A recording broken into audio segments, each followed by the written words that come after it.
Welcome to the Sega Saturn Shiro podcast, the only podcast dedicated to the Sega Saturn and playing Neo Geo on the Saturn, because God knows that system is expensive as hell.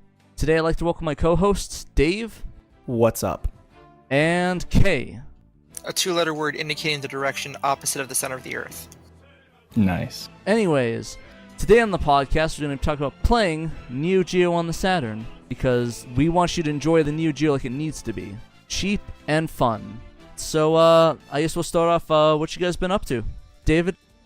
So, I've been playing a little bit of Shining the Holy Ark, on and off, and trying to also get back into my Shining Force 3 game, as far as Saturn stuff goes, with what little time I have.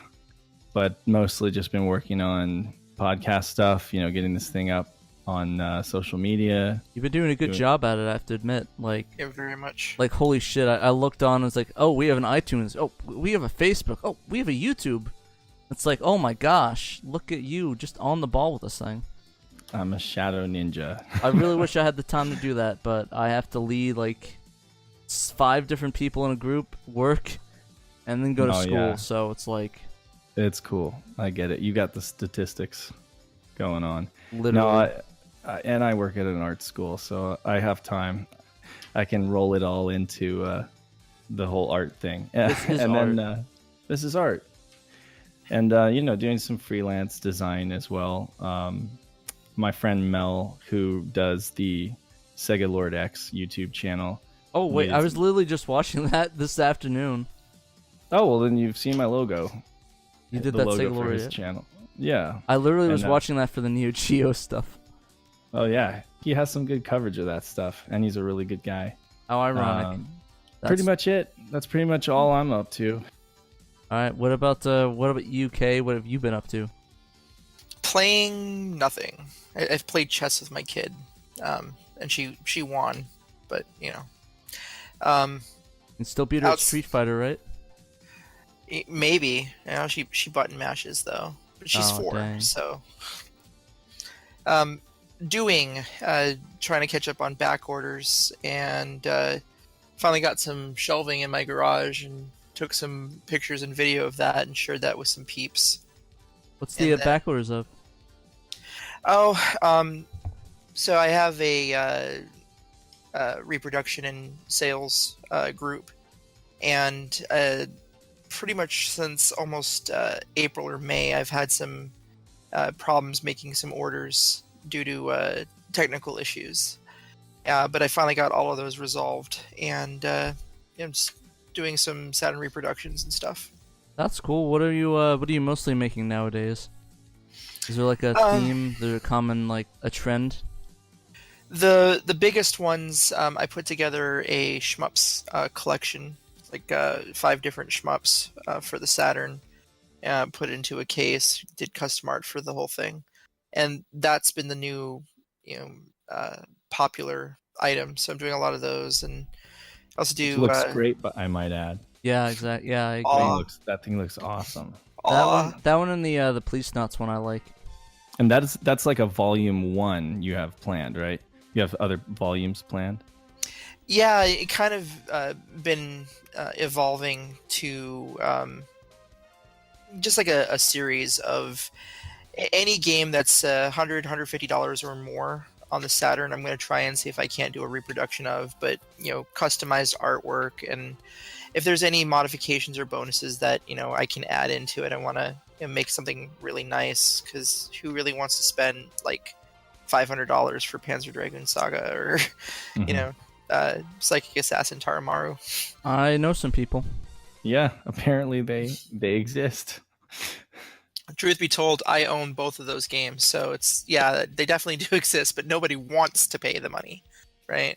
Nope. Yeah. If they could get the original game for much cheaper, I'm sure everybody would not have a problem holding onto their pocketbook. Okay, are you the guy with 2 copies of Psychic He's got Assassin? 5 of them.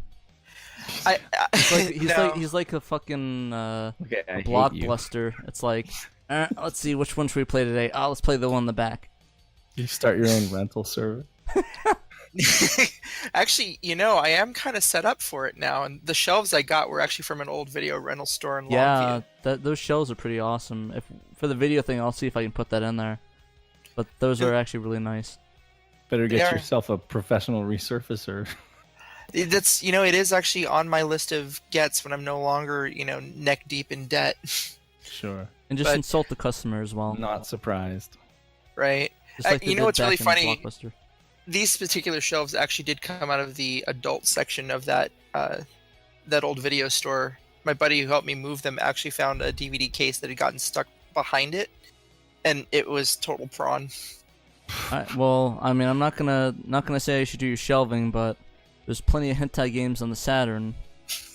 So Little known fact: if you watch that video that I threw up on the SOA group or SCOA, the middle shelf was actually all red and yellow label games. I actually have about 2 shelves worth of it. It's kind of one of my collection things. what's red and yellow mean? Is that That's from Pride and Joy. referencing? Well, red is like extreme smut, right? And then yellow is like caution. Sort of. Is that a Japanese thing? Yeah, it is. In Japan, Mortal Kombat 2 actually got a red label. Right. But it's kind of like it's sort of like Japan's version of ESRB. Yellow label will be more risque, but not be super gory or violent. not super gory, not super violent, and not super overtly sexual. I mean, there might be some nudity, but that's a little bit more allowed in Japanese culture. Sure. Whereas red label, it will have depictions of sexual activity within it, or human nudity, because I actually have both of the Playboy collection Saturn games as well. What about that game? What about the game Cho Aniki? Is that the one I'm thinking of with a lot of dicks in it? I No? believe it might be. What kind of label does that game have? I don't actually think I own that one, so I couldn't tell you off the bat. It's something I could look up, but But it's a shooter. It's like a shoot 'em up. What? Yeah, no, it's a horizontal shooter, and it's just got like a bunch of Japanese men in the buff. There's there's a joke. I think there's a joke I could make, but I think that's way above my standards. we've dug pretty low already. Now that I look at this one, it is a yellow label game. So I did go ahead and take the moment to look it up, but we are so off track. Yeah, we Can are. you send me a picture of that so I can put that in the video thing, Yeah, sure can. or just And like send me the name of it or something? I'll just toss the link in the chat. Ooh. But yeah, so got the shelves up, and right now I've got about 28 days before the Portland Retro Gaming Expo. So that's kind of like the next big thing. I've got some Saturn stuff I want to do, and I got to finish these back orders and then start making stock for PRGE. I'm going to be hopefully selling Saturn with a Rhea in it. And Ooh. That sounds like Yeah. interesting. How much are you asking for that one? I'm not sure just yet. It depends on how big of a card I can get, but all the images will be like made off of my original discs. So they're not going to be like images you can find on the internet. It's going to be fully loaded. That's kind of the idea. That's cool. Nice. How many of those are you gonna have? Just the one. Normally the PRGE, they have a on Saturday night they do an auction, and you'll find some kind of oddball stuff, some rarities, some really cool items. Was 2 years ago, someone had come up to the show and put a cart dev system from European territories for Saturn for sale there. Ooh. And 3 years ago, I actually sold a modified Saturn with original disc only, mostly copies of Mega Man 8, Mega Man X3 from Europe, Mega Man X4, and then Rockman X3, X4, Rockman 8, and then Super Adventure Rockman all together as a bundle. Sounds pricey. Yeah. Yeah, whoever won that got it for like $350. That's a good deal Wow. for that. Yeah, but I love this show, and yeah, so that's what I've got going on. So I heard they're cracking down on the repro stuff. Did they give you any specific instructions for your stuff? Well, everything that I put out, I make sure it has my group's name on it, so that's an immediate tell that okay, this is not an original disc because you're not going to see that name anywhere. And then this year they want it labeled clearly that it's a reproduction. So there'll be a bar on the cover art and on the disc art showing that it's a reproduction for anything that we sell actually on site. I gotcha. I was interested how it worked. I remember my friend was telling me about that, and I was just curious exactly how they're going to set it up this year. The main reason why they're trying to do it this way is that it's supposed to be for systems that you don't need a device to play backups on. So we're like Sega CD, and like I guess 3DO would probably fall under that line. Major reason being that they don't want people to just make a quick copy of Snatcher and try and sell it because you don't need anything to play backups on a Sega CD. Yeah, it's always the scummy people that ruin it for everyone else, right? Yeah, and I mean the technology is available now. That a really good quality, really good looking reproduction can be made, but if you have any familiarity with the actual like physical discs for any of these systems, you can tell pretty quickly when someone is using the original artwork.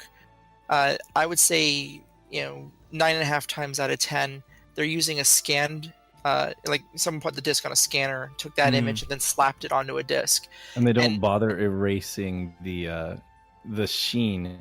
Exactly. That's hilarious. I love that. Yeah, they don't. It's like they don't know Photoshop. They're just dumb. They don't take the time. What's really funny is all three of us have some experience in reproductions, or at least some. That's kind of how Patrick and I met. Is that Patrick came to me wanting to do a reproduction of the Policenauts game, the English, the U.S. version, right? Like the hypothetical U.S. release, right? So it's just funny, and then you're deep into reproductions, and you do some really good ones. So it's just funny that all three of us are into that. I really wish we could finish that up, David, but I think we're just so busy. What do you guys have on it? I gave you the template. I thought you... Oh, you mean the manual, like all the content. Because we wanted to do the manual. We wanted to do the discs for it. I'm waiting. I'm gonna get more time coming up. It's just I have autopilot parts of the year and then other parts of the year where I'm just swamped. So I don't blame you, man. I'm curious to see what you guys' discs look like. You guys have seen mine, right? No, I don't. I wouldn't even try to do anything like you're doing. I haven't actually done the disc portion. I've only done the manual. And that was my job. Basically, what I was going to do is, if you have the Saturn art book, there's a picture of the different mech suits and the plants in the background. I want to do that for each one. So the one with Mars, the one with Venus, I think there's one with Earth, and have each of those suits. Okay, cool. It was a rad idea. I thought it was pretty cool. The only thing was I have to scan all of them because all the art is low res. Like even that one image, like the image that was hypothetical, I had to go into an art book and scan because they didn't have any of that online. Exactly. But and I needed that. Like I couldn't find that anywhere online, and Patrick was able to dig that up. So it actually turned out really good. Yeah. I need to do another one of those and send it to you. And I had planned on doing that. It's just I haven't. Dude, I would love that because I don't have a printer or anything to make all that shit. I think probably into October, end of October, I'm gonna come into some free time. So we'll figure it out. Yeah, we will. It'll get solved. Moving right along. Yeah, why don't I talk about what I did? Talk about more illegal activities. Yeah, it's gonna be fucked up. Yeah, what have you been up to, Patrick? Well, game-wise, I've been playing Game Paradise on the Sega Saturn. I really love the game. Great game. If you guys don't know it, it's like a cute-em-up where you're like in this arcade. I really don't know much of the story because it's all in Japanese and it's just anime people all over the place. Like, got all those Astro City candy cabs. I think one of my favorite bosses of all time is just the cat lady, the cat girl. Oh yeah. And like the cut off dress. It was really weird. I think that really was like, okay, I'm getting this game. But I really want to get good at it because I'm like garbage at it and I die instantly. I beat it, but I was like on free play mode. But I just want to be like 1cc it. But that game is hard if you guys ever played it. That's pretty much like me on any shooter. Yeah, but I mean, I love them, but I'm not that good at them. yeah, I'm same. horrid at them. I love them. I want to get good at them. That and fighting games. Those are my weak points of any games. I was playing Rekka the other day. Have you played that Summer Carnival? I never heard of that one. Oh man, it's like a tech demo for the NES. I know this isn't an NES podcast, but it's a shooter that is just blows your mind, like what they were able to do on the NES. Blows your But that mind. game, but that game is so hard as nails, man. I can't last very long. Yeah, that does sound interesting. I really want to check that out. Send me a link to that, I will. please. Thanks. It'll go in our show. It'll go in our show notes too. That's cool. Oh. So which check version it out. of Game Paradise did you end up getting? Like, do you have it on an original, or were you playing a copy? Original. I got it when it was really cheap. I think I got it for like 32 or something. It's not bad. Yeah, it was before like I think a couple internet guys got a hold of it and people wanted to buy it, but my weirdo friend Justin came over with it and was like, "Hey, you want to check out this weird shooting game?" I was like, "Hell yeah!" So I went and played it, and it was a pretty good game.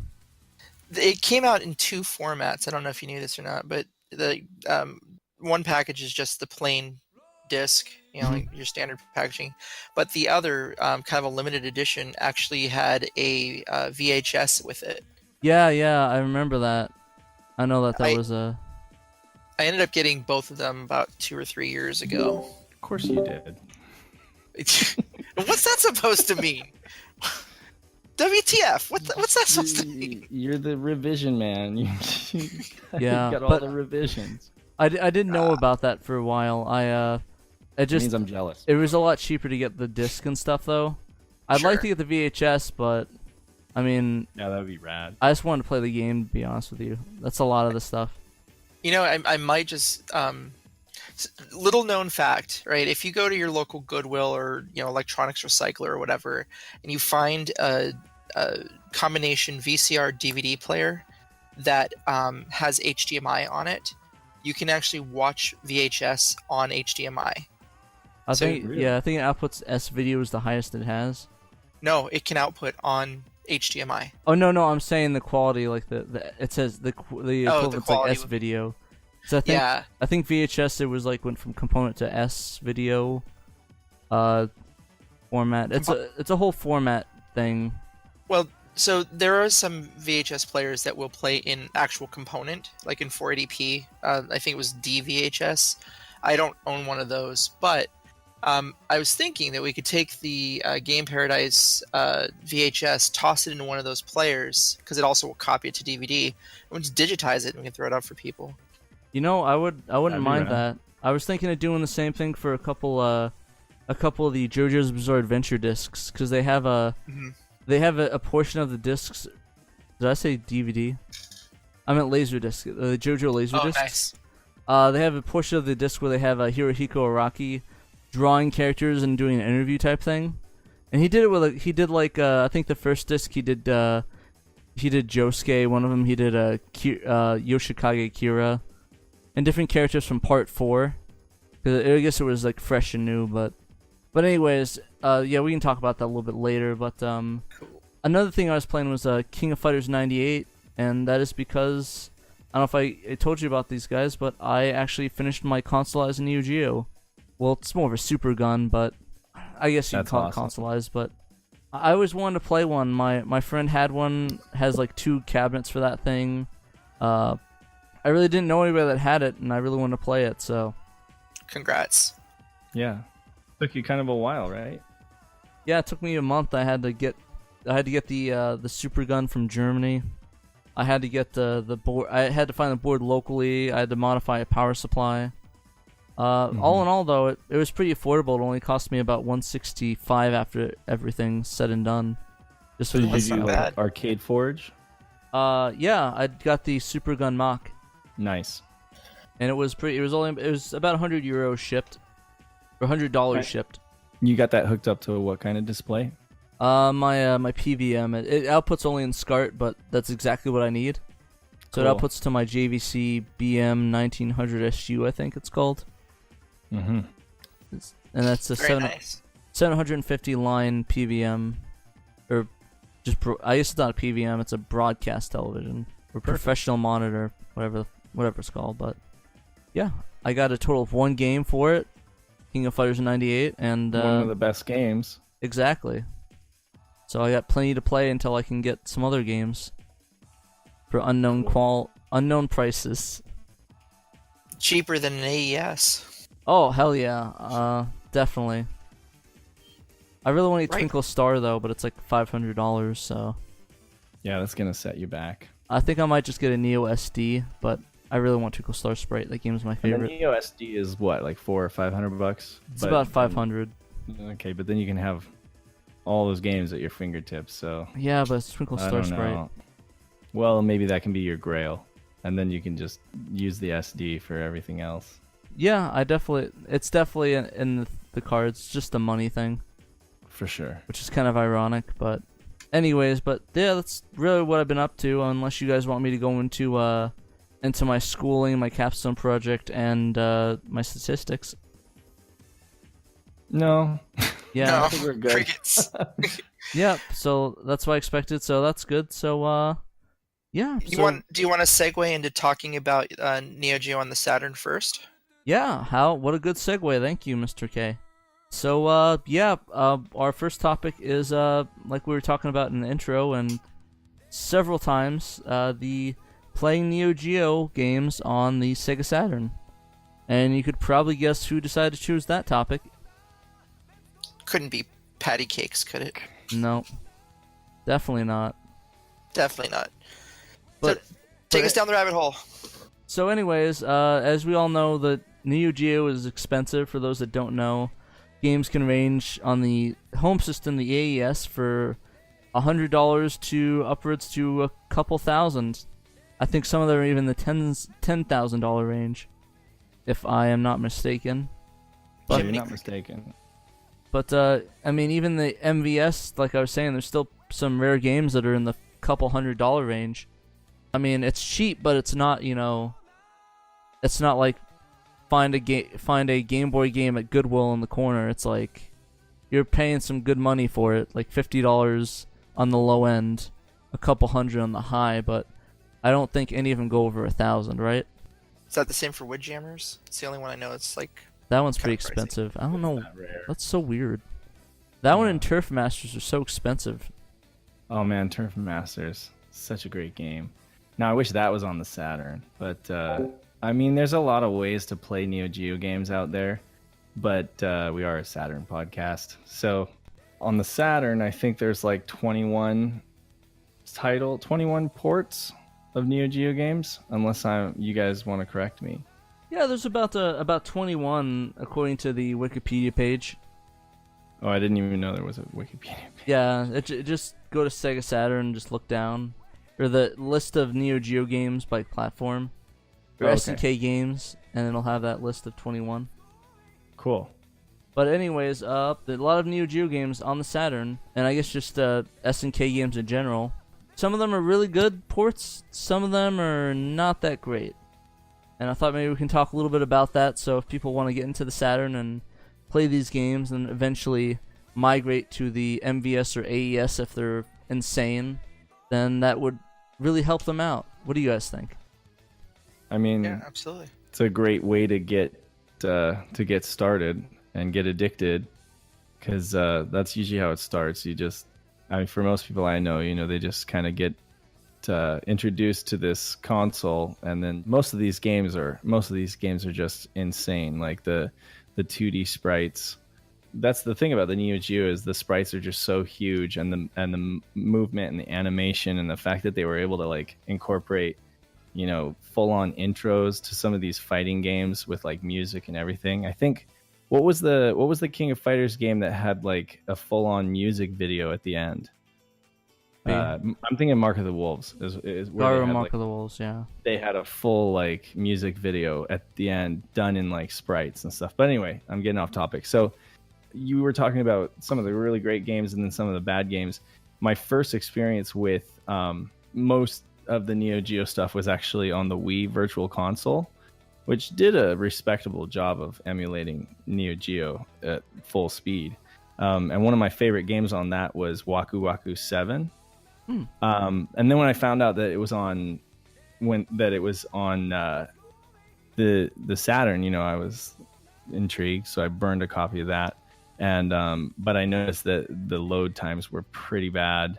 It still had the same good gameplay, but I feel like the sprites were kind of like I don't know if either of you guys are familiar with this, but it looks like the sprites are like poorly scaled or something. Like they just don't look the same as on the real hardware. Yeah, I think that might have to do with that's more of the constraints of the Saturn more than the Neo, because I know that a lot of the Saturn had some issues with some of the sprite work. I don't know if maybe that was part of it. I mean, I didn't know if it was a matter of it scaling the sprites to a non-native resolution or something. I can't really speak to that. I just know that some of the games look perfect. Some of the ports come across excellent. Like I don't know, like Real Bout Fatal Fury. It actually looks pretty close to the original to my eyes. But like, yeah, Waku Waku 7 is one that just like stands out to me as just not looking. I wish it was perfect, you know, because that's one of my favorite Neo Geo games. The gameplay's there though. It is. The gameplay is there once it loads up. And I mean, you know, I probably can't talk because I have a CDZ and that takes even longer to load. Yeah, I just think that's more just the limits of the hardware at the time. Some of those a lot of people really have a hard on for, but I kind of give it a pass. Because it's like, I mean, they didn't have any other powerful drives to do that back then. It's not like it's not like they didn't have they didn't have the option to put a 7X in there or something like a 8X. It just, you know, it just comes down to the price of how fast they can put it in. I mean, I imagine they must have had some 8X and 16X back then, but are we talking about the Saturn still or the CDZ? Are we talking about for both of them? Drive speed. I mean, the Saturn had a pretty fast drive. It was pretty decent, but there's still low times bus too. Yeah, there were, and I think that is down to programming. To be honest with you, because Twinklestar Sprites is a Sunsoft developed. That's 80K. Oh, Twinklestar Sprites is 80K. Yeah. Okay, I'm getting it mixed up with something else. Okay, well, anyway, Sunsoft did a couple of the. I think it did Neo Bomberman and a couple of the. No, that was 80K. I stand corrected. But Stop anyway, being wrong, so. But just as an example, I mean, it's also got, you know, large sprites. It's got a vivid color palette, and yet the loading on Twinklestar Sprites is a lot better. So. Well, that might actually come down to just the amount of the stuff that's required in there. I mean, I think Well, now I'm thinking about it, there's actually a shit ton of sprites, so you might be right on that one. But I don't know. I haven't dug into the hardware of both those games and analyzed them for sure. I don't think anybody can, but that is a good point. And I think didn't the Twinkle come after Waku Waku? It did. I believe so. So it could have just been them getting caught up, because I know King of Fighters 97, Metal Slug, and a couple other ones have that load time issue as well. So looking at like the list of games that were on Neo Geo and got ported over, if someone was interested in playing Neo Geo games on Saturn that actually just don't suck, for whatever reason, what would you say is like the hit list? All right. Did you want to start, David, with your picks? I know you had Waku, right? I had Waku. I mean, it's just one of my favorite games, so it's just one that I would go to out of the. Oh, by the way, I was totally wrong. Twinklestar Sprites was not the game that I was thinking of. I was thinking of Astra Superstar, which is a Sunsoft developed game, but it's not a Neo Geo game. So that's where I was getting confused. But yeah, Waku Waku 7. I'm gonna leave Twinklestar for you. Samurai Showdown 4 was amazing. Metal Slug and Magical Drop 3. I mean, there's a lot more awesome games on there, but those are probably the 4 that I would go to the most. Having the benefit of having a CDZ, I can boot up Metal Slug on the Saturn and kind of do side-by-side comparisons. And I did notice that the audio on the Saturn version is a lot quieter. Like when I flip the channel and go to the CDZ, it's just like blasting, that Neo Geo sound module, and then the Saturn version is a little bit muddier and quieter. So as far as the sound goes, I give the edge to the actual native hardware. Yeah. But then, as far as the loading times, I mean, definitely the Saturn does load it up a few seconds faster. I mean, it is really just a few seconds, because I was really interested in comparing the two. But both of these, either one is way better than playing like the PS2 version, like the emulated version, because that's just really muddy, and I could never really get that thing to work in 240p. That's an episode we need to do, is talk about the fighting games, why the Saturn was always the go-to versus the PlayStation. So when you played Metal Slug, did you use a 4 meg cart or a 1 meg cart? Action Replay. Same. And so it would default to 4, right? Yeah, it's a 4 meg cart. Okay. If you get a chance, try playing it again with a 1 meg cart. I know something okay. weird with the Action Replay, at least with me, is that I think 97 and a couple Capcom games would glitch up if you leave it sitting for a while and you click on a button, it gets garbled up. I don't know if maybe that's an Action Replay issue or that's a RAM card issue. I've seen some of the 4 meg carts go into kind of a scramble mode. Normally, I feel that those Action Replays are defective. I actually had a customer send one back because it used to work and then it stopped functioning. But it started off with graphical glitches and ended off not being able to boot the game at all. So yeah, there are a bad batch of Action Replays out there coming out in like the last year or two. Did you test it when you got it back? Yes, and the customer was completely right.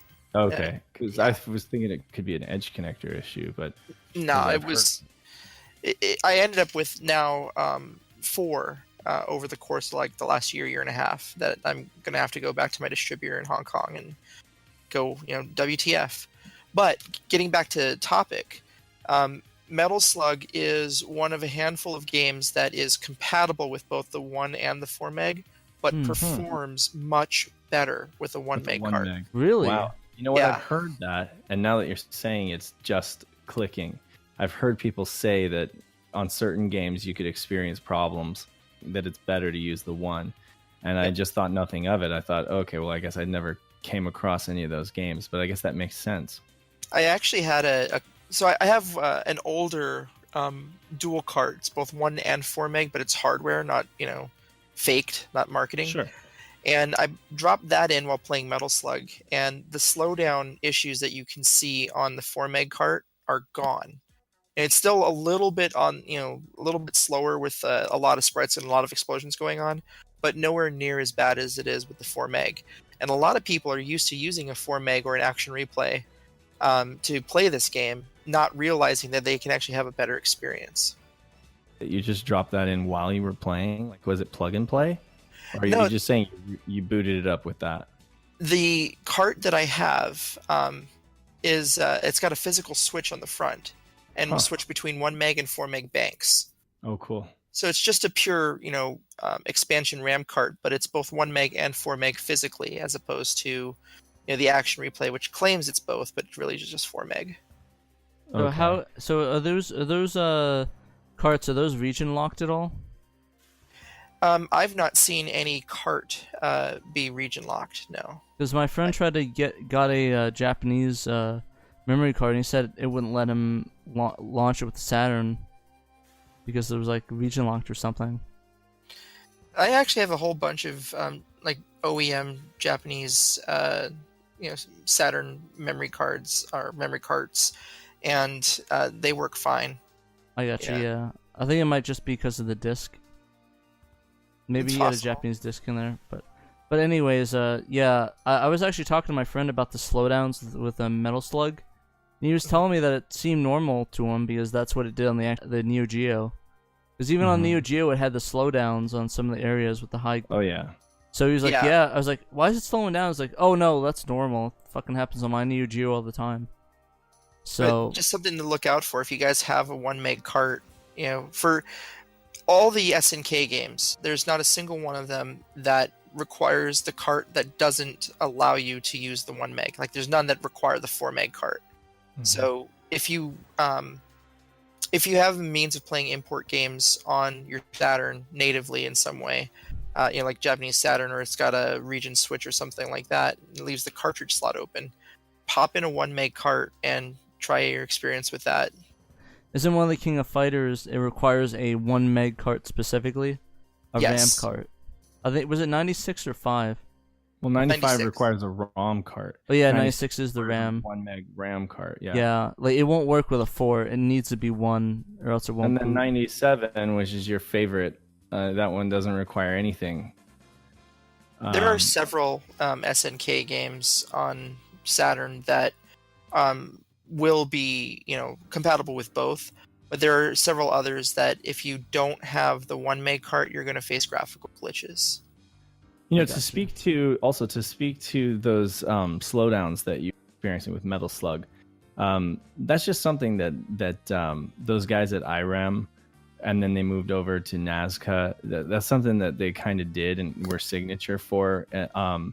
That slowdown would almost be kind of like a saving grace because there's so much stuff going on the screen, and it's literally like bullet hell sometimes. And so that slowdown actually ends up being kind of working to your advantage. I feel like it's kind of like a spiritual Neo Geo game because it's still done by them, but In the Hunt has the same problem, even though was never released on the Neo Geo. Same guys, IRAM, coded that game, and it's the same style, and it definitely suffers from the same kind of slowdown, and it did in the arcade as well. And then a lot of people prefer the PlayStation version. It really doesn't suffer from nearly as much slowdown, but the funny thing is it's not as arcade, it's not as true to the original because it almost like speeds everything up, unlike the original arcade version. So it's kind of a weird argument, which one's better, the one that kind of like improves the slowdown or the one that stays truer to the original. Metal Slug definitely has the same, side by side it plays almost exactly like the original hardware. I gotcha. One of the games I really wanted to bring up was probably one of my favorite games on the Saturn in general. Not only a Neo Geo game, but Twinklestar Sprites. Basically, awesome game. It's basically, if you guys don't know, it's like Puzzle Bobble except with a shoot 'em up element. So there's there's two people on the screen. You shoot a bunch of enemies and use special attacks to put more enemies on their side, and use special abilities to like summon either unstoppable objects on the screen or like have characters come up from the bottom and attack, which is really interesting and adds an element to it where you have to not only pay attention to what's in front of you, but behind you. It increases that sort of self-awareness of gameplay, where it can come from any corner, left, right, up, or down. And it's a lot of fun. I actually brought it at a Game On Expo in Arizona, and it's kind of weird. Like, I didn't bring it there to play it. I said I wanted to have Cotton 2 and Ikaruga. But I came in one time, and these guys were just sitting there playing it because I left it for testing. It's like, man, we love this game so much. Oh my gosh. Like I mean, they got there like at 6 a.m. I didn't show up till like about 8 or 9. And they were just sitting there playing it for an hour. Man, we love this game so much. And I didn't even care. Because it was really interesting how they loved it. And I actually put it out, and there were so many people playing that over Ikaruga. It's like, they were just addicted to it. And like, I remember one time I put Cotton 2 in, and I came to see these guys trying to look around the Saturn and pick it up, take the ROM card out. I was like, what are you guys doing? Like, yeah, we're trying to get that one game. This is an EverDrive, right? No, it's just a ROM cart. Yeah, we're trying to play that one game with the witches and the weirdness. Oh, Twinklestar Sprite. And they were playing it, and like people were asking for it, not by name, but it was just really interesting to see how that is what they gravitated towards compared to the ones I set out. Huh. It just goes to show that sometimes the customer is always right, because that game is the shit. And that's the one you want to pick up for your Super Gun. Yeah, my Neo Geo. It's probably one of my favorite shmups, let alone my favorite Saturn game, let alone my favorite game for the Neo Geo on the Saturn. Cool. Yeah. Do you guys have any sort of similar experiences with it? Any experiences playing that game? Can't say that I have. It's in my CD wallet. Like, Wow. it's in one of the many. I've put it in a couple times, but I don't have that big of a memory about it. It's just in a backlog of things that I need to get to. There's actually You're gonna make me want to go and look at my library and see if I actually have it on the shelf. I'm sure you do. It's a great game. There was this girl that I was playing with it for like an hour, and there was this character that basically it was called Yam Yam or something like that. You guys look it up, but like it was essentially a character that was like this young female girl with just like a tape around her chest, and it's like, oh my god. Like some of these characters are it's just like, I feel like bad playing them because it's like any second the FBI is gonna come knock down my door. Right. Because it's like really weird. I guess it's a Japanese thing with some of these character designs. Yeah, is it the chibi character, or they're just child? They're very chibi, very childlike. To be honest, honest, I know the one you're talking about. It almost is like a mummy wrap or something like that. Yeah, but it's like the exactly. only And thing it's like, coming- oh my yeah, god. I know what you're talking about. But I really it's a love, beautiful game. The Yeah. artwork is just beautiful. and I love the characters. They're just so unique. Mm-hmm. Like, I mean, like almost all of them are unique in a way, except the main character and her like opposite. But that makes sense. But yeah, they all have different play styles, and you can choose from like 9 different characters, and they have like different speeds, different attack types, different range. It's really neat. And we were joking that character's the illegal character. Like you can play her, but it feels like it's illegal. Like the guy who chooses that character, you get on the walkie-talkie and he's pretty here. Exactly. I think that's a good choice. Out of all these 21 ports, that's one of those titles that really stands out, I think. Yeah, I mean, there's a lot of fighters. So, you It's kind Neo of have Geo. to narrow. It's Neo Geo, of course. And I mean, I don't know if you guys are into Stakes Winner or Stakes Winner 2. Those Mahjong games, though. Whew. Pinnacle Neo Geo. Strip Mahjong. Is that actually on the Why am I even asking that question? I'm just digging a hole for myself. Digging a hole. It'll be a subject of another podcast, I'm sure. I mean, you got games like World Heroes Perfect, which I feel is a really good port, but it's not like my favorite Neo Geo game. So Irony. I mean, if I'm just looking at it analytically, I would say it's probably one of the best, like, truest ports. It's a true but then port, again, but they it's like didn't the have quality. to, Yeah. They didn't have a hard time working with that because it was an earlier game, Yeah. fewer megs, but yeah, no, I mean, but then Samurai Showdown 4 is a later game, and I think that ported really well. It's not arcade perfect, but it's damn near close. And then I think that it probably plays better on the PS2. But then, Kate, like those PS2 releases are like technically emulation, correct? Whereas like Samurai Showdown 4, like these games were actually ported over, right? Like programmed for Saturn hardware. Yeah. It's not any kind of emulation going on. No. The Saturn wasn't really up to par to be able to emulate just about anything. Which is quite ironic, because that's actually what made it so great. Well, I mean, somebody just mentioned the other day that they could tell a difference in the Sonic Jam games, and I was saying, that's because it wasn't actually emulating. It was actually reprogrammed, which means some of the physics might be off, some of the controls might just be a hair off, but they did a pretty close job. I'm actually going to take my previous statement back, because I do believe that Sonic Jam was emulating the ROMs for the Genesis games, but the emulator was poorly written. Something like, I mean, there's definitely a difference in feel, and there is something else that completely triggered right after you started mentioning it. There are a bunch of emulation titles, like Phantasy Star Collection, which came out in Japan, actually emulates the ROMs on that. That's what I thought. I was familiar with those because those were it was emulating Master System. But yeah.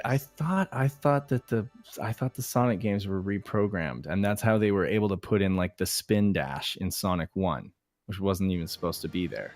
Actually, are you sure that they weren't just reprogrammed? That's what I thought. I was like, if they were emulating, how are they to put in the spin dash in Sonic 1? That's a really good point. You know what? I'll hold my thought about Sonic. I remember reading that people were complaining that there was such a difference between, and it was weird. Like physics didn't seem quite right, things of that nature.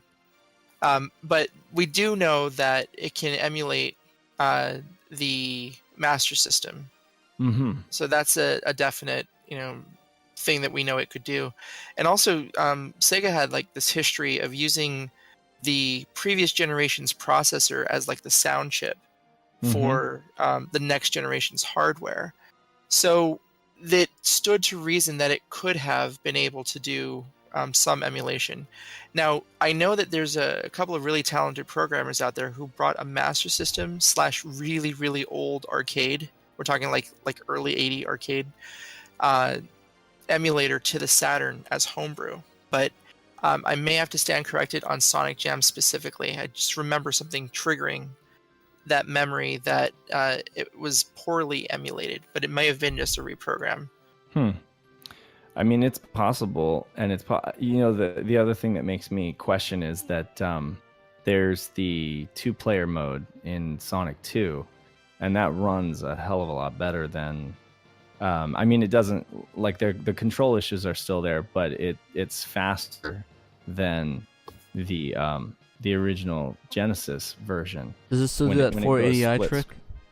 I don't know about that on the spot, but I do know that if it was emulating, I can't see how it would be faster than the original, if it was emulating the real hardware. Anyway, this is something that I'm going to be looking up after we get done here.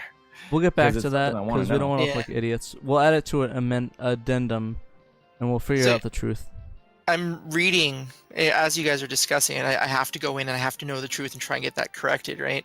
Apparently, Yuji Naka lost the source code for Sonic 1. So it had to have been reprogrammed because the Saturn couldn't do Genesis emulation. Oh, that's interesting. I'm glad. And that would also kind of explain, like, they tried to make it as close to the original as they could, but if they're going to go ahead and reprogram it, adding in Spin Dash makes sense to do it there, but it'll also account for people complaining why it doesn't feel the same as the original. Exactly. So yeah, that's a very interesting tidbit.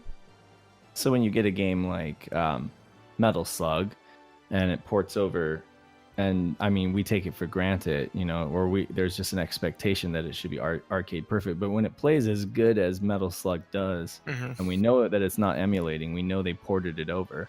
I would say it's a damn fine port, because playing them side by side, I can hardly tell the difference, which means they did a really good job with the hardware. Well, the Saturn is always good with a lot of 2D stuff as well. For sure, and there are some hardware similarities too with the Neo Geo and the Saturn. Don't they share a Motorola 68? That's the Genesis you're thinking of. Well, the Neo Geo has one of those too. It's just they both have the Sharp 68,000. No, they both have the Motorola 68,000. But so does the Saturn. The Saturn has the 68,000. Yeah, like Kay was saying, it uses that for the DSP. Which is why some lazy programmers would be like, let's just use the DSP to do stuff, that it's not supposed to do. Extra tasks. Yeah, I didn't know they put a 68,000 in those. Now you're going to make me doubt myself, but I'm going to look it up. It's good to doubt yourself because I came. It looks like it was used as a sound coprocessor. There you go, sound coprocessors there. And then a lot of times, like even John Carmack suggested that when he canned their Doom port, which was supposedly running just as good as the PC port, and he didn't like it because of the affine texture mapping or the texture swim, he told them to go back and use that DSP to do it because it was a processor that he was like familiar with. But they said no, it would run at like 12 frames per second if we did that. John Carmack is a whole can of worms. That guy is insane. But he's also a genius at the same time. Him and his 26-inch CRT or whatever that thing is. That's the meme. Widescreen. That meme gets so much play on the CRT group. I think my favorite one was like John Carmack. John Carmack has this 26-inch CRT while Bjork looks at it and talks about it, or something like that. All right, so I know the one you're talking about. Okay, back on topic. Well, possibly wrapping up this topic, was there anything else that we wanted to talk about Neo Geo before moving on? Is there anything that's like just horrible on the Neo Geo for the Saturn? That's like don't even touch. Fatal Fury 3. I wouldn't even touch Fatal Fury 3 because those load times are just abhorrent. I mean, I think the load times are worse than the Neo Geo CD. And then, what do you guys think of Galaxy Fight? I never played it. I know I'm it's in the same really boat. hard. Okay. Well, it's another Sunsoft title. Dun dun dun. Dun dun dun. I think it's better. It plays better than Waku Waku 7, even though I like Waku Waku 7 for the colors and the huge sprites. But Galaxy Fight actually, there's a game that costs a lot for the US long box. I don't know why people are willing to pay that much. For what? Because Galaxy Fight. There was a long box with Sega. There's on the yeah. US. Yeah, there was a demo. domestic. Yeah, there was I didn't a even know they made domestic any copy. SNK games for the US. Oh yeah, I mean, what? Puzzle Bobble?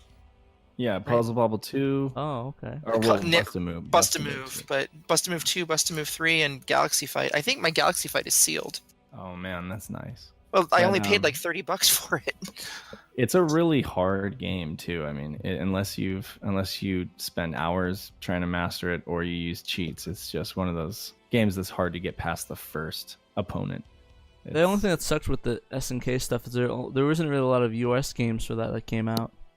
There is the only game that was remotely in English was King of Fighters 97 in the UK or in the Europe, but to be honest, King of Fighters 95. King of Fighters 95. Well, was it 97? Wasn't that one released?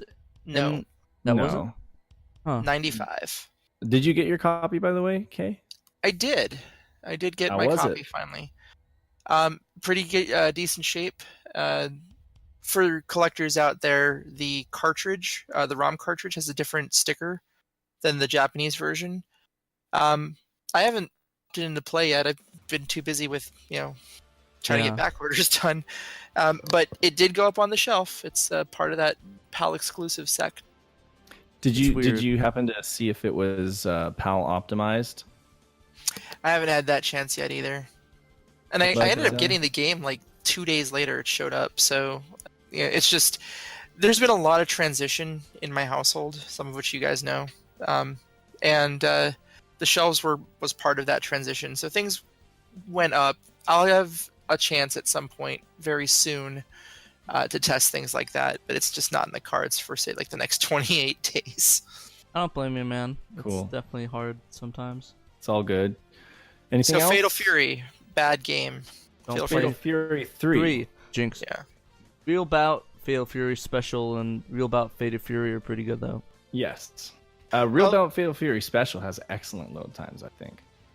So let's kind of segue from here into our other somewhat short option, because we are kind of running a little bit long, and I know we really want to get to talking like more technical stuff. But Let's do some Q&A. the topic that everyone here chose in Q&A was, we have it listed as our topic 3, video connection. So James Rebel Jemias asked, what video connection method are you using for your Sega Saturn? Patrick, go. Alright, well for my Sega Saturn I'm using a RGB monitor connected with via SCART cables. I'm running it to my JVC BM1900 SU. It's pretty good. I like the quality. To be honest, I really have only done straight Saturn with RGB. I've done like maybe composite once to test something, but mostly just RGB, and it looks great.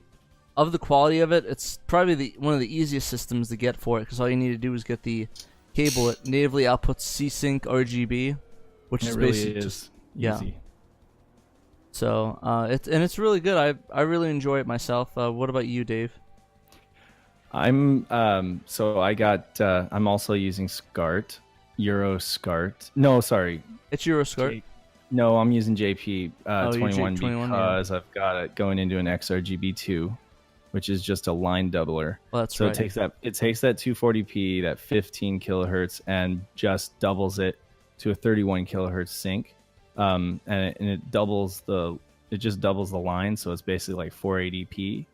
so that the monitor, so that I have it going into a 22-inch Mitsubishi Diamondtron 2070 SB, which is like a high-end Nice. pro graphics monitor. Ooh. And It's pretty. I've seen it pictures. looks crisp. It just looks so good. The only thing that I would say that some of those BVMs and PVMs, I like the kind of almost the blurred look of the scan lines. On some games, it's funny because on some games this thing looks better, and on some others that are like 480i, like the Last Gladiators, and I'm trying to think of, I think Fighters Megamix, some of those games that are high resolution 480i, it kind of struggles a little bit, but it really shines with a 240p signal. How does it do from transitions from 240p to 480i? Is there any like? There is no transition. It's kind of almost analog. Well, technically it is analog because it's just line doubling to 480p. This VGA, is true, right? yeah. I mean, it's got a digital OSD, and it's got it's got the scan lines which it can apply. I guess it's controlled digitally, but it's an analog input. Or an analog overlay. But anyway, the point is, there is no transition, and there's no lag. Like it's not even virtually. I think there is like literally no lag with this. So it handles the Neo Geo CDZ. It handles the PlayStation, the Saturn. It does all that stuff, and it does handles whatever you throw at it. Except for the 480i consoles, which I have another method for that. But anyway, it's all my stuff's going into this 22-inch CRT, and it looks great. That's pretty cool. I definitely was looking around for that sort of monitor, but I could not find. I kind of went a different way. I kind of went like the opposite way at years back when everybody was kind of deciding whether they were going to go, PVM, BVM, and this was way before they hiked up in price. This is when you could actually get a BVM here in San Diego on Craigslist for like $20. And that you're laughing at me for not taking advantage of that probably. But no, in San Diego, there are a lot of like broadcast production and different companies up in Sereno Valley that like Sony and stuff like that. They use those monitors and stuff like that. So I know there was a period in time where you could get those things cheap, and now of course that time has passed. But I just want to go with a PC monitor because then I can throw everything else into it too, like the Dreamcast via VGA. Exactly. The PlayStation 2 via the DVD Edge. I've got that. So it's kind of like it's just like one giant monitor that's just got everything going into it. Yeah, and I was definitely looking around for those once you told me about that, because that's originally what I wanted to do, but I could not find anything that did something that was just 480p out. Right. And so Kay pointed that out in our discussion, that is the caveat, is if you're going to go PC CRT, then you do got to get the line doubler, which is an extra thing. But I think, for me, it just made sense because it was so cheap. Well, the line doublers aren't that expensive now. It's like, what, $150, right? Yeah, if you get like the OSSC, which is basically does the same thing. I can't really speak about it because I don't have it, but that's the DIY device that came up on the Shmups forums that's supposed to kind of replace the XRGB2s. It does, but the only thing that sucks is that it's digital. It's not analog out like your XRGB2. Yeah, that's the great thing about the XRGB2 is it's just so simple. It's so plug and play, and then honestly, it is prone to like cap failure. But like when I got mine, the guy had it recapped, so it's pretty much good to go for a while. I didn't know they had cap issues. Over time, I mean, we're talking about a device that's now 20 years old. So. Oh, I didn't know it was that old. Oh yeah. Oh, wow. Yeah, I also have a Sony Waka, which is like it's a Sony branded upscaler or line doubler for the PS1, and it's gray, and it almost looks like it's basically like a proprietary Sony XRGB2, but it does look even better than the XRGB2. But the thing is, it uses the Sony PlayStation proprietary connection. But those Castlevania Symphony of the Night shots, those were the Waka. That thing just looks excellent. Yeah, I definitely would love to go that option if I can find that monitor. You gotta, you can just call photography places, you know, that are looking to upgrade to, you know, flat panels. A lot of hospitals, professional like photographers used them and are getting rid of them, or have them in their like back closet. Or you can call like labs, you know, like biology labs, or places that do science research and stuff like that, because they usually use the large CRTs for stuff, you know. And the thing is, they're so big and bulky, they might just have them kind of like off in the corner, you know, when they replace them. They don't want to like throw it out because it's such a beautiful piece of hardware, but there might be still holding on to them. That was my experience, at least, is just getting on Craigslist and seeing there was like a scuba place that had like a 22-inch NEC, and they were getting rid of it for like $5. Yeah, a lot of that stuff's really hard to find, especially around my area, but I'll keep a lookout. But I'm happy with my JVC right now. What about you, Kay? You've got a bevy of options, right? Oh, dear Lord. This is another one of those, we can go down the rabbit hole. Right now, because I just relocated into my office, into my garage, my primary display is a BVM 1911. And I also have get a bunch of people here to play games screen. I have two of them. I have a Mitsubishi Megaview 37, so it's like a 37-inch CRT. Ooh. Yeah. Nice. And it does produce a really nice image, but I definitely need to get it recapped. And then I also have a Panasonic Professional Plasma 50-inch, and so it's not a TV, it's strictly a monitor. It's, you know, a plasma version of a BVM or PVM, but it has modular input, so I can take an input card out of it and pop a different one in.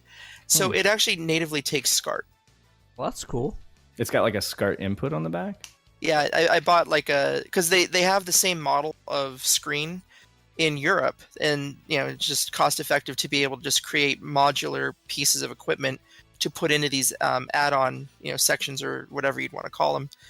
Basically just ports, right, and for this add-on card. And my screen came with like 2 HDMI and a composite S-Video. I pulled out the composite S-Video and I shoved in a SCART one, paid like maybe $100 for the card from some guy in England. Cool. A bunch of years ago. So just like you, I've got a bunch of, you know, adapter devices. I run SCART on all of my devices.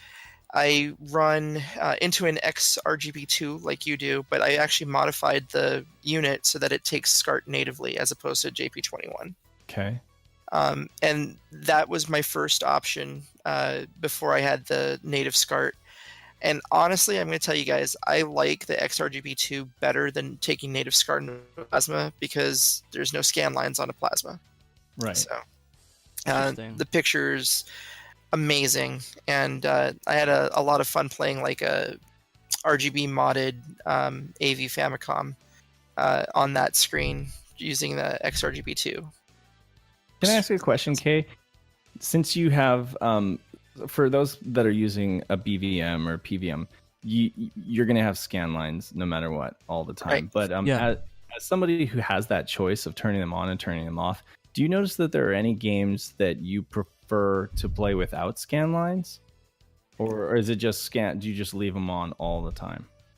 I haven't run into any game yet that I would play without scan lines. That doesn't mean that they don't exist. I suspect that like any 3D stuff I would play on a PlayStation, I'd probably want to have scan lines on.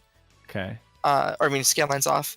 PS2, for the most part, I play on an HD TV. So, you know, the only times that I'd ever play something on a PS2 with scan lines would be if like the Street Fighter Alpha collection, you know, would be a pretty decent example. Just things where the game that you're playing was designed for or programmed with, you know, scan lines in mind. Absolutely. Yeah. So like 90% time with me, I just leave them on. But like there are some games like Burning Rain, like the Sonic Team games, like Burning Rangers or Knights, that look really clean without them too, like on the PC CRT, a la, you know, Dreamcast games. You know how sharp they look and how clean they look. Yeah. That 3D it really pops without the scan lines too. So that's just something I've wondered what other people's preference is. In my opinion, though, I kind of prefer scanline. I like thinking of it like this, where anything that was played on a CRT at one point, and I would still play up to like 2006, I would use it. Like, I mean, I was playing like Xbox 360 on a CRT for the longest time. Sure. So I don't know. It's just natural to me to play it on there, but Yeah. I guess anything before PS3, Xbox 360, I do scanlines regardless, and I like it. Just my opinion, though. Yeah, I don't do scan lines on original Xbox unless I'm doing emulation, and generally I do emulated scan lines on that, like the original Xbox. For Dreamcast stuff, if it's 2D, then I'd prefer scan lines. If it's 3D, I kind of go wishy-washy on it. Yeah, I don't know. I kind of like the 3Ds with the 3D with the scan lines. Yeah, I mean, PlayStation 1 generation games, 3D, I think I tend to prefer scanlines because, God, they are jaggy. Yeah, and if you play Ghost in the Shell, there's a 3D game that it looks awesome with the scan lines. It kind of without them, it just looks line doubled, you know, without them, and it looks really obvious because those jaggies, it does kind of double the amount of jaggy there. So yeah, but like the Dreamcast, you know, even back in the day, if you took advantage of the VGA functionality, you know, and got yourself a nice PC monitor, then you were seeing, you know, crisp 480p. The Dreamcast holds so well nowadays. The picture on it just looks so... It looks good. It just looks so good, you know? It pops better than almost any other system its age, you know? Like I was playing Power Stone 2 the other day, and that game just looked so gorgeous on VGA. That and Marvel vs. Capcom 2, that it looks way better than the PlayStation 2. Oh yeah, the sports games. But to be fair though, the Dreamcast looks great on even composite. This is true. It had a much better composite than the Saturn. Yeah, I played VGA a little bit on the Dreamcast, but I switched over to SCART because all my TVs can't support 480p and up. So everything is like 480i or lower. The PVMs don't do 480p? Most of them don't. The only ones that do are the multi-format monitors, like the BVMs and the PVM 20L5. Oh, okay. See, I did not know that. And those are expensive as hell. The L5 series in general can handle it. I mean, I think most of the 5 series can handle it, right? All of the 5 series can. You can look for the HR logo, right? HR doesn't necessarily mean it can do multi-format. Because some of the 1954s, those have the HR on it, but it's still only 480i. Yeah, I didn't know that at all. That would have been a deal breaker for me if I got one of like the cheaper PVMs and found out that I couldn't have it be my end all, you know, because space for me, it's like space is just at such a premium, so I have to have one monitor that does everything. Well, if I can find a TV like that, I might do your route and get the line doubler for that and just use that. Yeah, it's a great option. Honestly, I think it's a BVM killer. Honestly, like you have to get a really high end BVM to equal the kind of image that you're going to get with a high end PC CRT. And you get more bang for your buck as well. Yeah, because you're gonna pay what, $40, $50 for one of these PC CRTs. Most people just don't. They don't even know what they're worth. I think maybe at the high end, maybe 100 at the most. Sure. If they know what they have.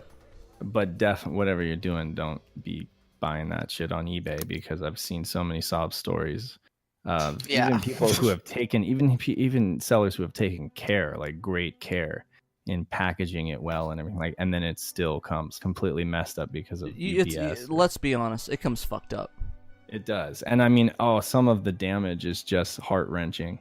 You know, sometimes it's just the bezel, but sometimes it's just that monitor is screwed. And you're just like, oh, not only did you just pay, you know, like $500 for that thing, but now you just watched it die. I think most people that do it get their money back though. Sure, but I've yet to hear a case where somebody lost like all their money. I'm just saying it's such a waste, you know. Yeah, it is a waste, and it sucks because people don't know how to pack these things. But to be completely, I wouldn't even try. I mean, I wouldn't even try. I'm trying to sell a couple of monitors, and it's pickup only. What are you selling, if you don't mind me asking? Which one? Everyone's gonna jump on it right now. Yeah, well, no, I am. Some little 13-inch Sony. I gotcha. Consumer TVs, you know, the Trinis. Oh, okay. I've got a composite Trini, and then I've got a component one. I gotcha. And you know what? That composite is a really clean image. Yeah. Talking about. And I was gonna say before with even if you can't find the premium professional VGA monitor, I mean, I've yet to see a bad VGA monitor that takes in that VGA input. So. But that composite, that little 13-inch composite Trinitron was how I got my start. Like when I got back into Saturn, I just had that thing, and I didn't realize how small it was. I do now, but that's what I played Panzer Dragoon Saga on, and all these other games that I like started to rediscover from the Saturn was just on that tiny little monitor. And I didn't know at that time how to calibrate it and everything, because there's a service menu with the remote. And so there was like overscan, and you know the geometry was bad, but I actually was able to get in there and calibrate it really nice. So whoever gets it, you know, it looks great. Sweet. Sounds cool though, man. But yeah, like I was saying, the cool thing about a lot of those monitors, the CRT VGA, is that I've yet to see one that's actually like really horrid in person. For sure. So even if you can't find professional monitor for CRT, I mean, a lot of the other CRTs, the regular consumer ones for PC, aren't bad either. For sure. I mean, you know what you'll find is you'll find a lot of Trinitron Sony tubes that are like inside a rebadged like Dell, and they're super cheap. You know, you take a run of the mill, worth absolutely nothing 17-inch Dell. And even a shadow mask will look great with the Dreamcast. It'll look way better than anything if you're just Joe Schmo. It'll look better than anything you've got going on. And then once you start going down that rabbit hole and you upgrade to like the 19-inch, you know, then the 22-inchers, and those what you'll notice is you'll just notice that the colors pop a lot more. You'll notice that. What I've noticed is almost like the bigger the monitor is, it's almost even the PC CRTs have like their own scan lines if you're looking at it really close. Do you know what I'm talking about, Kay? Yeah. They've got like if I'm feeding the Wii Virtual Console into that, like Neo Geo games, if I'm taking a picture of it with my phone really close up, there's still like scan lines because the monitor's so big and the pixels create like a black divider between, you know, it's like a scan line, but it's not a true scan line. I don't want to call it a scan line because that's not what it is. But the smaller PC CRTs are a little more dense. Yeah. You know, the PC CRTs use 3 dots in a triangular format, whereas the BBMs or typical TVs use the 3 bars, you know, side by side. And so that's where the scan lines end up looking a little bit different. But anyway, I'm running on. Yeah. Let me finish off that. For sure. Because the other thing that I was getting into is that I used the XRGB2 when I first got in, but I ended up getting a FrameMeister, right, the XRGB Mini. So I had a lot of different options for being able to plug anything into anything else. But for those who are interested in going down, again, this rabbit hole of displays, everyone on this list is using some sort of RGB format because it's easy on the Saturn and it gives you really the best quality picture. Just make sure that whatever RGB format you use, that all your equipment is actually compatible with it. There are some cables out there that will not be compatible with NTSC Saturns. There are some cables out there that look like Euroscart but are actually JP21, and you won't tell the difference until you blow it up. And then So- there's the cables that look good, that look like Euroscart, but in reality are just a piece of shit. Oh, they're like composite in a. No, SCART. they're Yes. just garbage wire. They're hot glued in. They're Well, Oh, sure. SCART is a multi-format, right? Like, so you Yeah, it's can just a take connector.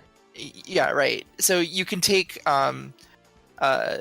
composite, S-video, and RGB all off of the same kind of connector.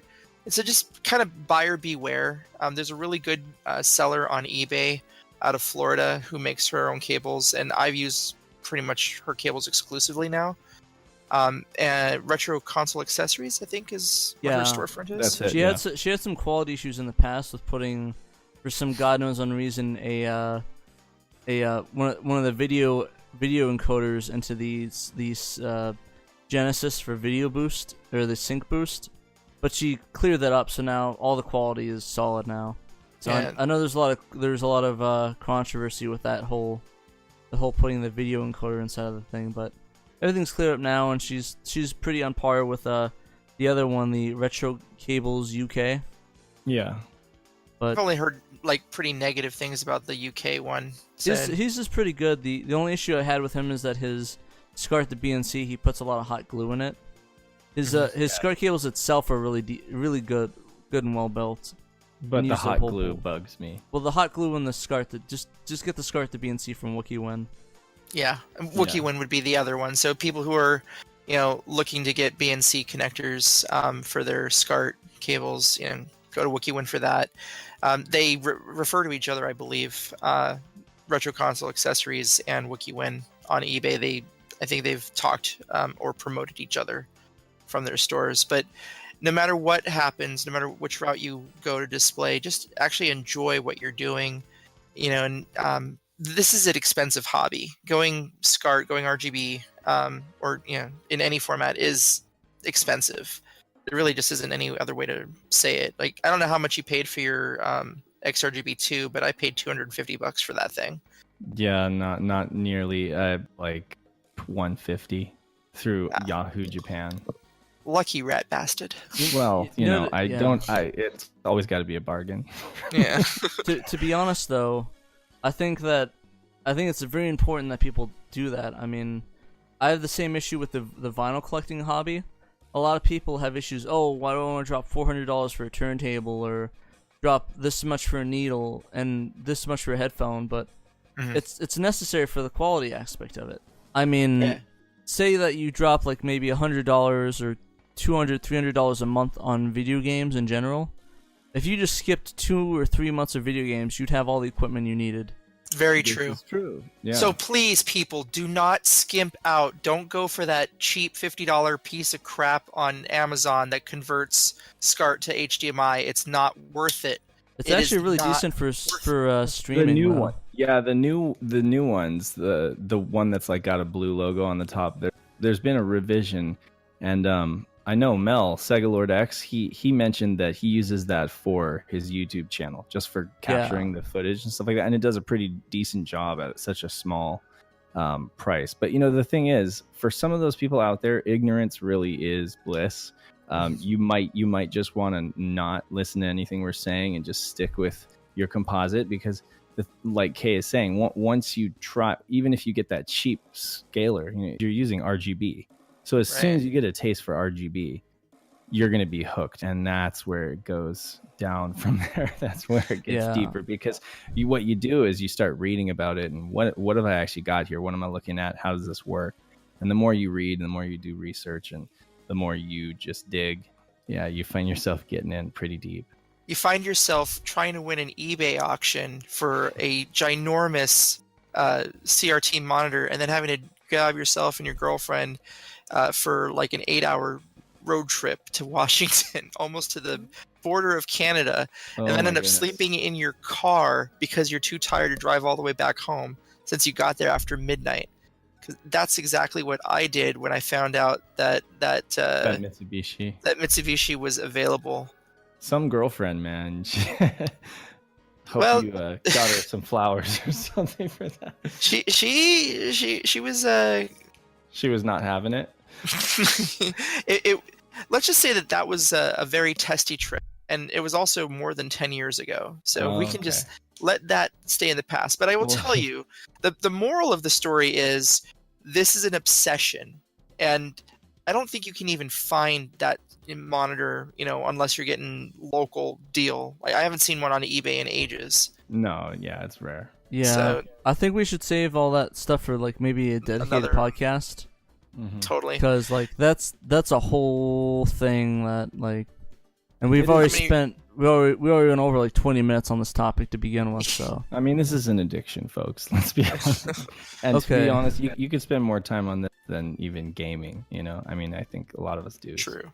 All right, yeah, so let's roll. Let's roll on. Let's do number 2. Let's do the second question. Hopefully, this will take us at least 20 minutes less than the last one.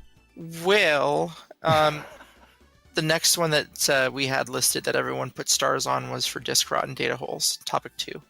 Okay, so I guess for people that aren't in the know, there's some issues with CDs where it's something called disk rot or laser rot, depends on how you want to put it.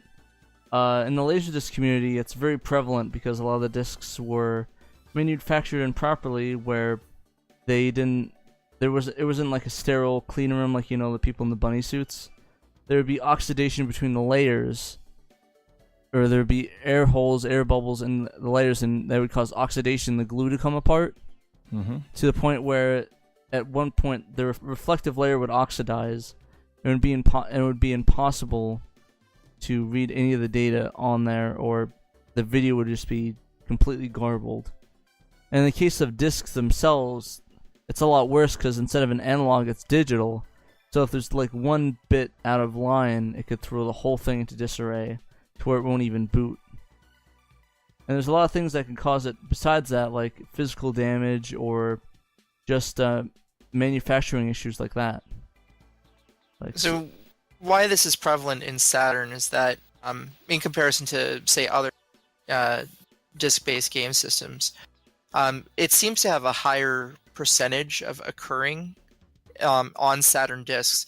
Now, one thing to kind of note, I mean, a lot of people call various defects on their discs disk rot. It's kind of like more of like a common term. It's a boogeyman.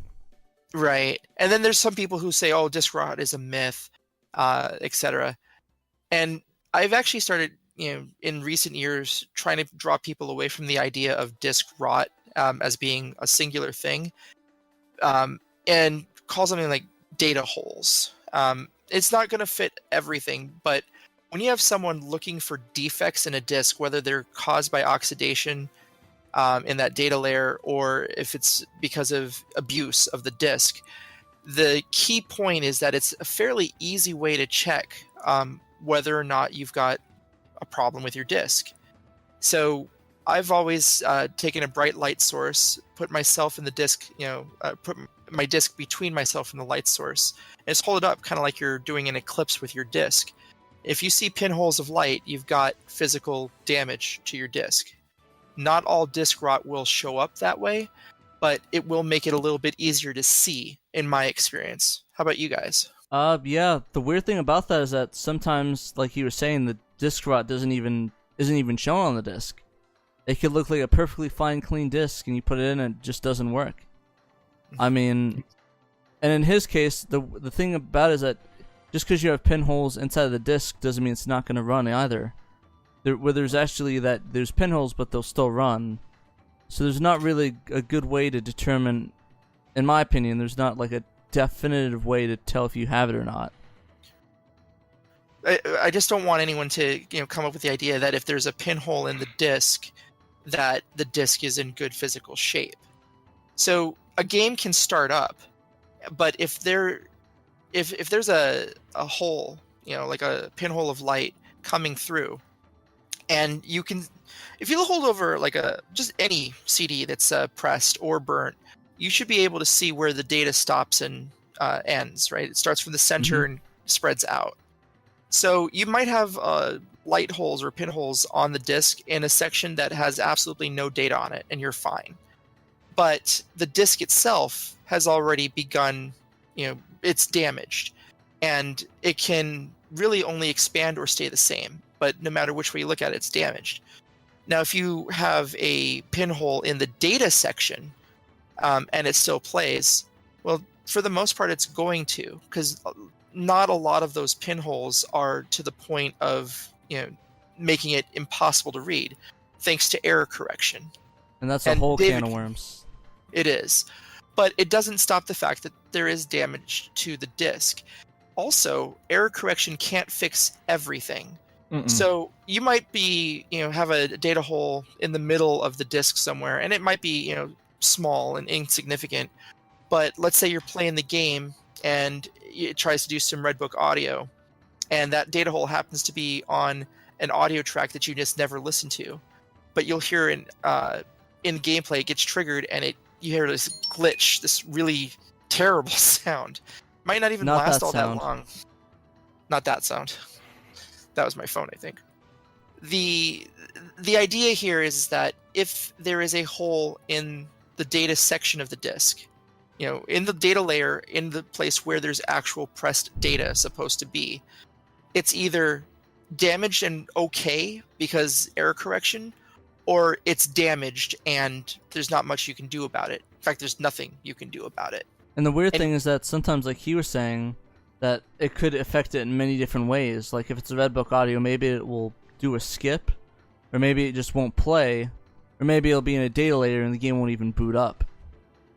There's another possibility where maybe it's a hole right where there's a couple of large assets, because these holes to be big enough, if it's big enough for error correction to not be able to fix it, might be in a section of the game that, say, you're on a side quest of an RPG and you're supposed to pick up this item, and the asset for that item, the visuals, the graphics, the sprites, whatever, happens to be where the data hole is. Well, the game played perfectly fine until you reach that one point, and now it can't load, game crashes. Mm-hmm. So, there's all sorts of reasons why data holes are just plain bad. And the only effective way I've been able to find, disk rot or otherwise, for testing is to pop your disk into a CD or a DVD ROM drive for your computer that works really well, and try to make a diskette once image of it, but turning your error correction off, so that if it hits a read error, it stops. And if you run into a place where, I can't read this sector anymore, on a Saturn disk specifically, that's probably an area that, has been damaged by data hole. So if you suspect that there might be a problem with disk rot, data holes, or etc., that's the only test I know that seems to be reliable. That's actually a really good idea. Yeah, and when you're somebody like Kay who does archival projects and reproductions, you have to have a disk that's 100%. You were saying that, Kay, you won't even consider using a disk if it has even one data hole, because that's not archival grade then. That's not something that you're going to get a clean dump from. Exactly. And honestly, it's kind of a person I did trading with probably 10, 15 years ago, maybe more. He managed to get a review copy. So it's pressed. It's on actual Saturn disc, but it was sent to magazines for review. And he gave me 5 discs in total. One of them was Shining Force 3, and the other was Panzer Dragoon Saga. And I didn't know really what I had in my hands at the time. Pen writing on the top, PZ1 or whatever, for each of the discs. I cannot start that disc anymore because, through no fault of anything but it existing, in the atmosphere, the first disc is riddled with data holes. So it won't even boot anymore. Wow. Yeah. And it absolutely kills me because let's face things, right? Everyone at this point who's an enthusiast about the Saturn should know that Panzer Dragoon Saga is not going to get ported. Period. Never. End of story. And that's because there's no source code that exists of it. It's gone. No source code. It's Zero. gone. Zippity doo dah, zippity day. Yeah. So the best we're going to have is someone putting together a Saturn emulator on a newer system and making it run only that game. That's how some of these things work. Mhm. But we will never see it natively ported and take advantage of modern hardware. It's done. So when you take a look at things like that, the fact that CDs, to our best of ability of taking care of them, keeping them in climate controlled environments, they can still die, right, through disk rot or for oxidation, whatever the reasoning is. Yeah, because disk rot isn't like it's gonna die the second it comes out of the factory. It could be a couple months, it could be a couple of years, it could be a couple decades. I mean, it's hitting the HD DVD community really hard. I think just about every disc from Warner Brothers on the HD DVD side of things, remember that format, is showing up as having disk rot as well. Wow. The Laserdisc guys are as well suffering this, but I think that's where it became more prevalent because the manufacturing methods were just fucking garbage back then. I also want to mention that the whole misnomer about disk rot versus data holes, I think what a lot of people are referring to when they think of disk rot is like those black veins that radiate from the edges of really poor CDR media, because the older CDR media, the two acrylic layers would just kind of be pressed together, and the reflective layer was actually just at the very edge, of those really poor media, and would just be exposed to the oxygen. So slowly over time, you'd get kind of like this, the disc would just have like this, what looks like rot, kind of radiating around the edges of the disc. Now that, I can see how people would call that disc rot versus data holes, because that's the actual entire reflective layer is exposed to oxygen. Mm-hmm. And then all those little pinholes are definitely, it's better to call those data holes, because it wasn't necessarily, it could just be from an imperfection or like a porousness of the top acrylic layer that allowed some kind of oxygen in to basically cause the reflective layer to become less reflective. But it's still the same process.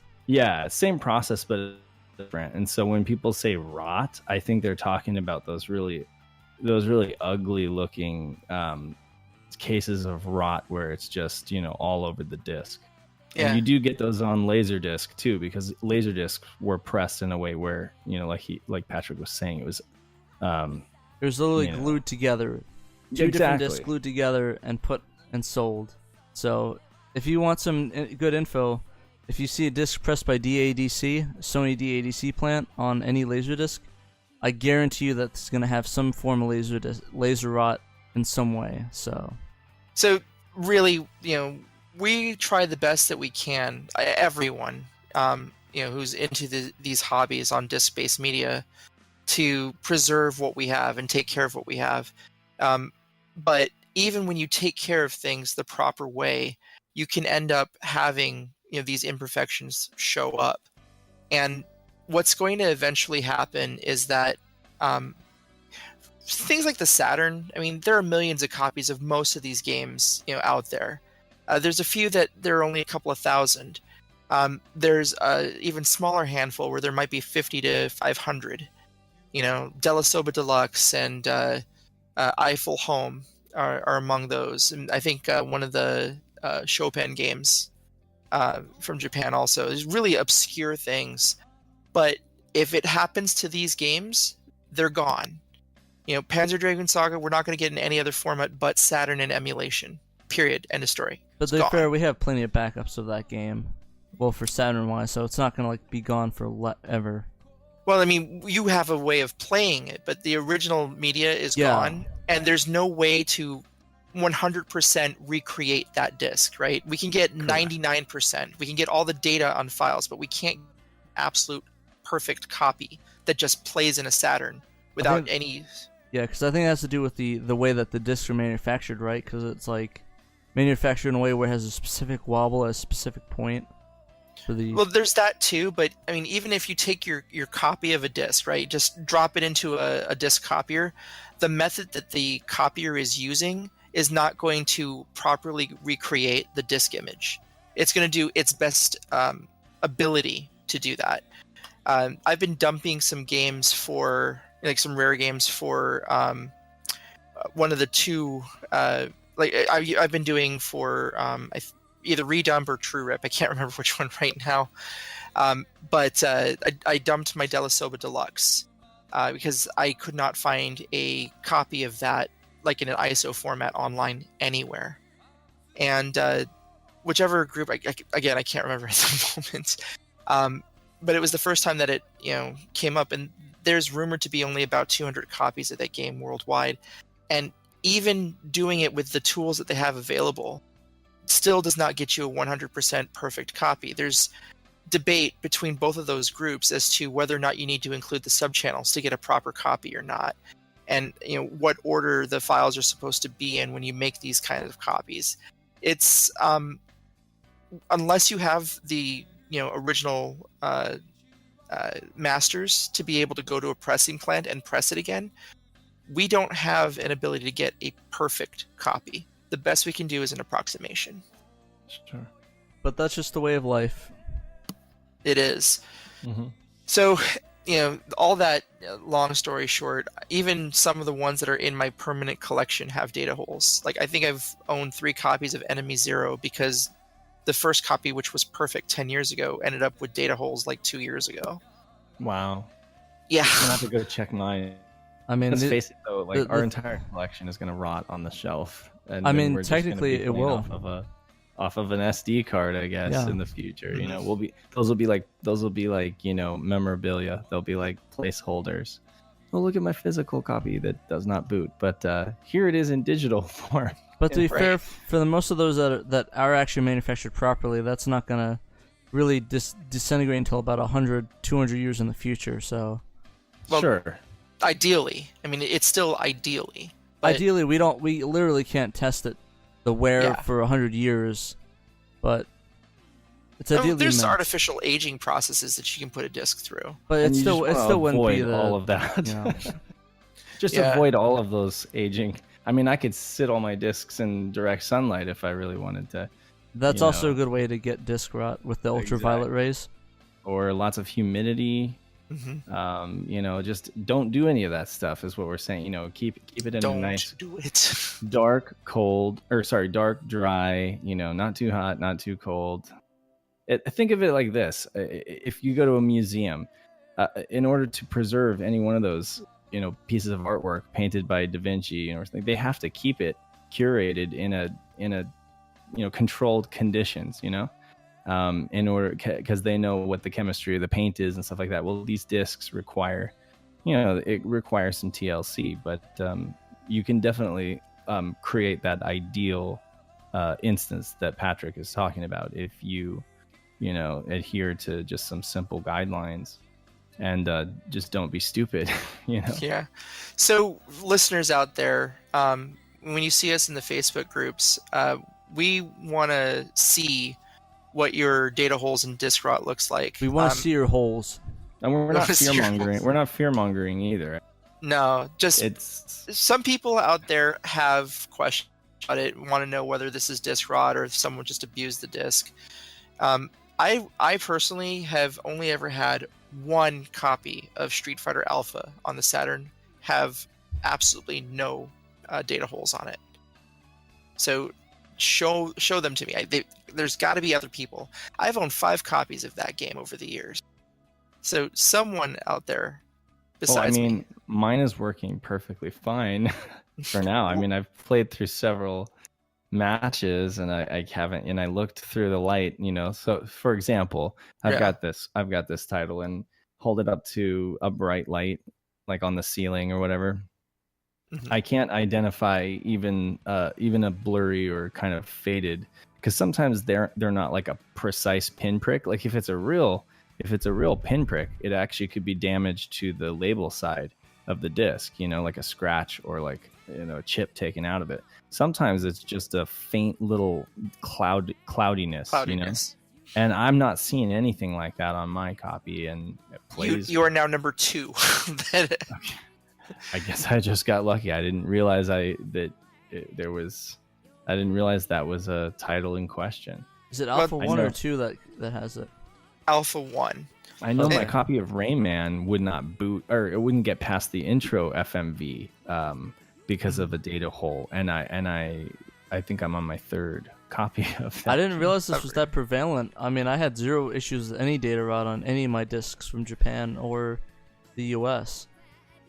Yeah, so I actually had a trade with Philip, who is the, I guess, the creator and owner of one of the Facebook forums, the Trade Sell Collect forum. And he had Street Fighter Alpha, and I was like, okay, does it have any data holes? And he said, one. And I'm just like, damn it! The only one that's pristine, and I dumped as soon as I got home, was bought at Cowlitz Gamers for Kids this year. It cost me, I think, $40 or so, and Worth it. totally. And you Especially for literally narcos. just did the light test when you were there. Yeah. Yeah. And I almost feel like you can't go in and buy a Saturn game without doing at least the light test. You know, that's an indicator across the board. If you see the pinholes, if you see the veins, you know, you might not want to pick that up. That being said, we also know that some of these games are incredibly rare. One of the best deals I ever did was a Craigslist deal. A guy was selling a bunch of disc-only games, and included in this lot was Magic Knight Rayearth, Shining Force 3, and Panzer Dragoon Saga, and a bunch of other games. And he had me and another guy from Salem, or Eugene, which is approximately 150 miles for Salem, 150 or so, 100 miles from Portland. And that's Where I was living Oregon. at the time. In Oregon, yeah. And so I call the guy and I race over to the guy's place. And he said, well, it's only fair if I let the other guy come up too. And we were starting a bidding war in this guy's living room. Then I looked at the discs, and Saga was not in good shape, which was really sad. I mean, there's enough data holes to make me concerned. But we're still in a bidding war over this whole, you know, CD case of not very well taken care of discs. House of the Dead was in there also. And so I finally just convinced the guy, like, okay, tell you what, you want Saga, don't you? And he's like, yeah. And I was like, tell you what, why don't we go back and offer him the original price? You take Saga, I'll take the rest. The guy was like fine with it. And he probably went, because he had a Saturn there, and you know, they all booted up. And he probably went home and either enjoyed the game or resold it or whatever. Out of that lot, I think I got maybe 10 to 15 games, including a couple of heavy hitters. And none of them were upgrades, but they worked well enough to play, and that's what some people care about. Today, now that I'm doing this as an archive project, I would not have taken that deal. Period, end of story. And we only paid like $300 between the two of us, so it's still a decent deal. But as time wears on, those discs, they can only get worse or stay the same. There's no way they're going to improve. Right. Yeah, and this all boils down to just the manufacturing process for discs as well. I mean, you know, these things happen, you know. I mean, it's basically statistics. Some of these discs will look good, some of them won't look good. I mean, and they'll have these data holes. And it could have been that, you know, the previous owner of those specific discs might have been abusive to him. I mean, none of them were complete. They were all in a, you know, kind of crappy CD holder. But you can take really good care of it. You could, you know, have it sealed, and the first time you open it, find that it's full of holes, you know, or veins. It's a crapshoot. I can't recommend anyone go into Saturn or any disc-based media for investment purposes. This is a hobby, you know. To be honest, I don't think you should do that with any video game. It's not investment. it's not an investment. Nothing is stable. The world can get nuked tomorrow, and we can all live on, like, rocks or something, and the games will be worthless. Or your kids could just not give a shit, and once you kick the bucket, they're just like, let's put it in a garage sale for $1 a piece. You know, like they just might not share your enthusiasm. In fact, history might not share your enthusiasm. You know, how many people are collecting, you know, Elvis memorabilia now compared to 30 years ago? Civil War memorabilia, anything, and those like huge events. I mean, we're talking about something that's a microcosm of history on the whole. We're talking something that's really niche. So like 100 years from now, there isn't going to be anyone to care about Panzer Dragoon Saga. Honestly, well, to be fair, some of those rare things are still rare. I mean, the baseball cards, yeah, for the most part, they're not worth jack shit. But if you have like a Babe Ruth card or something that's super duper rare, it's gonna go for a couple hundred. It's true. But I mean, like, just the perspective on it is that there's got to be somebody around to actually, for it to be relevant to, in order for there to be some kind of market for it. And so I always think, don't think about what your collection is worth. Play your collection, share it with your friends, experience it. Don't let it just sit on the shelf, because you can't take it with you. I know that sounds cliche, but you can't. So if you bullshit, I'm getting buried with my Dreamcast collection. If you spend your whole life acquiring and you never get to enjoy it, what was the point? And I mean, the reason I'm doing this podcast and the reason that I'm a part of this group is because I actually enjoy this console. I think you guys do too. Yeah, I mean, and to be honest, I think maybe if push comes to shove, maybe a couple of us down the road will, sell it because we'd find something else valuable, like our kids or maybe our wife or maybe that vacation we always wanted to take, but we could never afford. Mm-hmm.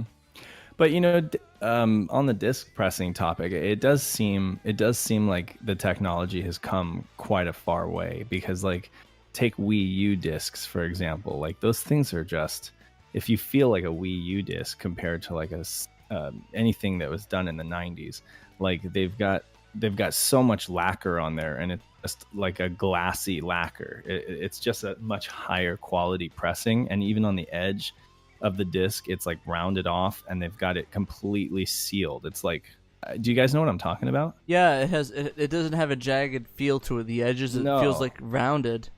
It feels like they've done a lot of R&D on that and trying to fix what is a known issue, so it would be interesting down the road to see how long those last compared to these discs that were pressed in the 90s. Well, I mean, it's just like anything. The process gets better and better, more robust, a lot easier to do. There's more new materials that are found that make the job a lot easier. Exactly. So, I mean, maybe that Beatles CD from 1986 that you got might not work today, but then one that you bought in 2009 is probably going to last for another century. Exactly. Well, on that note, this feels like a really good point to wrap things up.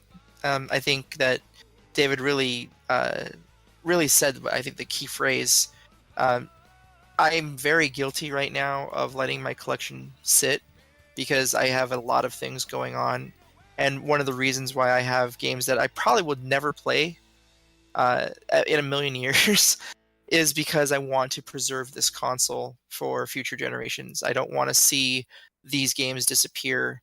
And that's what my archive project's about. But the key phrase is, don't let it sit and rot on a shelf, regardless of whether it's actual disc rot or just aging to time. Go out, experience, enjoy. So I imagine even now you're gonna play them regardlessly, even when the project's over, right? Well, yeah. When my project is done, and I mean this could be a lifelong project on it, because the prices. I'm gonna play every single game, at least for a good half hour. I have my favorites like everyone else does, but part of the archival process is to be able to take some video footage of the game being played. Scan the disk image, scan the manual, just get high resolution all in the same hardware. That's what this archive project is about. Good luck with all those really shitty soccer games. And all the mahjong and hentai titles. Yeah. Well, see, I enjoy those, but I actually especially the latter. Especially the latter. Nothing can be worse than the Yakukin special. You guys play that ever? Oh yeah. Nope. Okay. Never even heard of that. I'm imagining it's not a good game. It's John right Kenpo. So in Hawaii we called it John Kenpo. You guys call it rock paper scissors. It's strip rock paper scissors. Yes. Looks like we're gonna have a new segment on the SEGA Saturn Hero podcast. Go enjoy, experience strip rock paper scissors. No, don't. It's really a bad It really is. It's something to see, though, you know. But Yeah. it is quite bad. Not nearly as what it It sounds what it sounds like. It sounds scarily close to Rochambeau, so. But yeah, from all of us here at Sega Saturn Shiro, thanks for listening, and yeah, again, go out, experience. And be sure to catch us on Facebook.com/play Sega Saturn. Later. Good night, everyone. There's nowhere I'd rather be but here with you. The stars above light the way only for you and I. I'm so glad I found the one.